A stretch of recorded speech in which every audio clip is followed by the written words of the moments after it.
Yeah, I remember freshman year, I did a lot of just sitting in my dorm, watching TV, playing video games, filling my time with that. But now it's just like I want to get my prayer time in. I want to read my Bible for the day. Like I want to keep growing. I want to keep learning about my faith because there's always so much to learn, and I know I've hardly scratched the surface of it.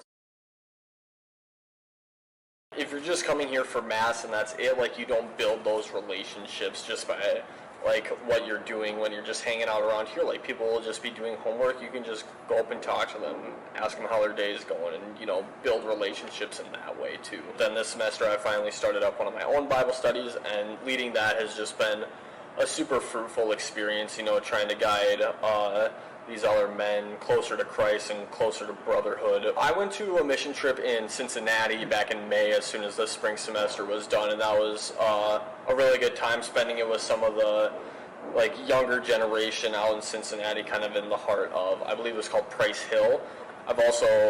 We do discipleship here, which is we're with one of the focus missionaries that is here on campus, and just building relationships like that, so where we can get to that position of where the focus missionaries are, of trying to make disciples of our own. I just started getting the pro-life group going again, so we have been praying a rosary out in front of Planned Parenthood, especially here during the 40 Days for Life campaign. And then,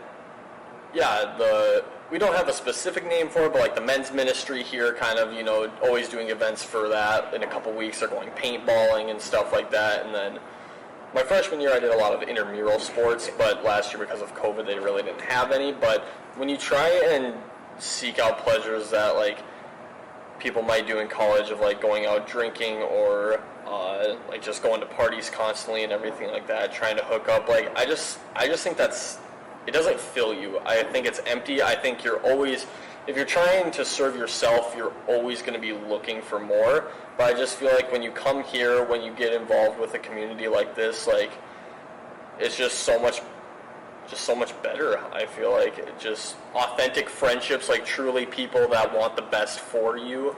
It's a beautiful place for that. And I mean, we're super blessed to have the Newman Center that we do. Most Newman Centers are just houses on the corner of a street.